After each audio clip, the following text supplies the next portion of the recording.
ibit, ada kata lokcit, dan ada kata lokcit.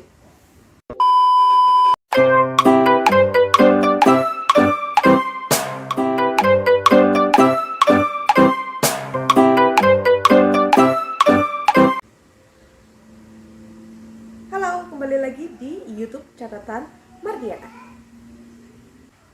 Dalam video kali ini, saya akan membahas tentang catatan kaki.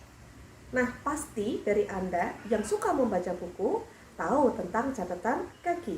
Di mana letak catatan kaki? Ya, betul. Catatan kaki ada di samping saya ini. Nah, ketika Anda membaca buku terjemahan atau ketika Anda membaca buku tentang teori, maka akan terdapat catatan kaki di bagian paling bawah. Nah, sekarang kita bahas apa itu catatan kaki. Pengertian catatan kaki adalah keterangan-keterangan atas teks karangan yang ditempatkan pada kaki halaman karangan yang bersangkutan. Fungsinya sebagai catatan sumber teks dan menerangkan catatan-catatan lain berkaitan dengan teks. Nah, setelah kita tahu bagaimana pengertian dan fungsinya, sekarang apa ya tujuannya? Tujuan dari catatan kaki adalah sebagai berikut. Tujuan catatan kaki ada 3. 1. Untuk menyusun pembuktian bahwa teks tersebut adalah hasil kutipan. Kedua, menyatakan hutang budi kepada penulis rujukan yang dikutip. Yang terakhir, menyatakan keterangan tambahan dan merujuk bagian lain pada teks. Catatan kaki yang sering kita jumpai ada beberapa jenis. Di antaranya adalah sebagai berikut. 1. Petunjuk sumber referensi, petunjuk sumber tempat kutipan. 2. Catatan penjelas, pemberi pengertian atau komentar terhadap pernyataan dalam teks. 3. Gabungan sumber dan penjelas, petunjuk sumber sekaligus memberikan komentar. Lalu, apa saja unsur-unsur dari catatan kaki? Unsur-unsur dari catatan kaki adalah: pertama, tentang penulisan nama pengarang. Nama pengarang dalam catatan kaki dicantumkan sesuai dengan urutan biasa. Lihat kotak berwarna hijau dan contoh penulisan nama di bawahnya. Pada nama yang kedua dan selanjutnya cukup dengan menggunakan nama singkatan. Misal, ambil di bagian belakang. Nah, setelah kita tahu bagaimana pengertian, fungsi, tujuan, dan bagaimana unsur-unsurnya, sekarang kita masuk pada bagian syarat penulisan catatan kaki. Syarat penulisan catatan kaki adalah sebagai berikut. 1. Nama pengarang tidak dibalik. 2. Diberi nomor urut penunjukan. 3. Setiap unsur dibatasi dengan tanda baca koma. Nah, sudah tahu bagaimana syarat penulisan catatan kaki? Sekarang kita lanjut pada bagaimana cara penulisan catatan kaki. Setelah kita tahu bagaimana cara penulisan catatan kaki, mari kita masuk dalam bagaimana aplikasinya, penerapannya dalam penulisan catatan kaki yang akan kita buat sendiri. Cara penulisan. Hubungan antara catatan kaki dengan teks ditunjukkan dengan 1. Pemberian nomor pada bagian akhir teks yang diletakkan di pojok atas. 2. Ukuran font menyerupai pangkat pada matematika. 3. Penulisan ini dapat disetting menggunakan komputer. 4. Teks penjelas diletakkan di halaman kaki. Sedangkan penulisan data publikasi, 1. Tempat dan tahun penerbitan sebuah buku dapat dicantumkan pada referensi pertama. Referensi-referensi selanjutnya dalam kesatuan nomor urut itu ditiadakan. Contohnya ada di kolom hijau. Dalam referensi pertama, tempat dan tujuan terbit ditempatkan dalam tanda kurung dan dipisah dengan koma. Lihat dan cermati kolom hijau.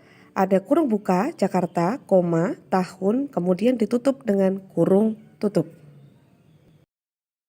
Sedangkan penulisan judul, semua judul mengikuti aturan yang sama seperti pada bibliografi atau daftar pustaka, yaitu judul buku, judul majalah, harian ensiklopedia digaris bawahi atau dicetak miring. Judul artikel diapit dengan tanda kutip. 2. Nama penerbit yang juga merupakan sebuah data publikasi biasanya ditinggalkan dalam referensi pertama, terutama jika ada bibliografi yang menyajikan semua data secara lengkap. Jika nama penerbit harus dicantumkan juga, maka harus ditempatkan sesudah nama tempat dengan didahului dengan tanda titik 2. Contohnya ada di tanda merah dan kolom warna hijau. 4.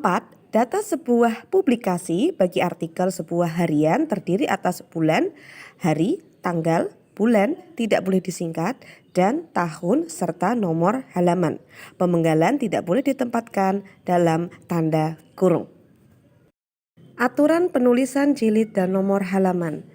Buku yang terdiri atas 1 jilid, singkatan halaman atau HLM dipakai untuk menunjukkan nomor halaman. Misal HLM.78 menunjukkan halaman. Jika sebuah buku terdiri atas beberapa jilid, maka harus dicantumkan nomor jilid dan nomor halaman.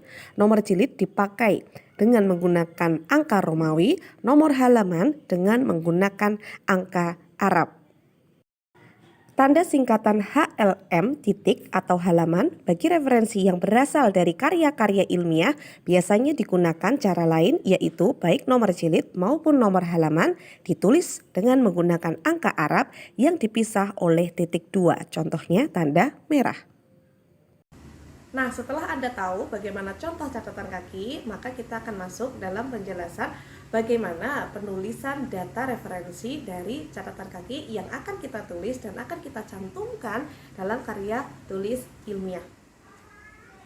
Pernahkah Anda mendengar atau membaca tentang istilah-istilah yang ada di catatan kaki? Apa saja istilah-istilahnya? Misal ada kata ibit, ada kata logchit, dan ada kata logchit. Singkatan ibit atau ibidem berarti pada tempat yang sama dalam catatan kaki. Sedangkan logchit, singkatan ini berarti pada karya yang telah dikutip sebelumnya. Dipakai bila catatan tersebut menunjukkan kembali kepada sumber yang telah disebut sebelumnya tetapi telah diselangi sumber yang lain. Juga mengutip dari buku dengan halaman yang berbeda. Terakhir logchit, singkatan ini berarti tempat yang telah dikutip. Singkatan ini dipakai untuk menunjuk kepada sebuah artikel majalah harian, ensiklopedia yang telah disebutkan sebelumnya dan telah diselingi sumber yang lain, atau juga untuk buku pada halaman yang sama dan telah diselingi sumber lain. Terima kasih sudah menyimak paparan saya di video catatan kaki. Jangan lupa subscribe dan share jika bermanfaat dan dapat menambah ilmu pengetahuan Anda. Sampai jumpa.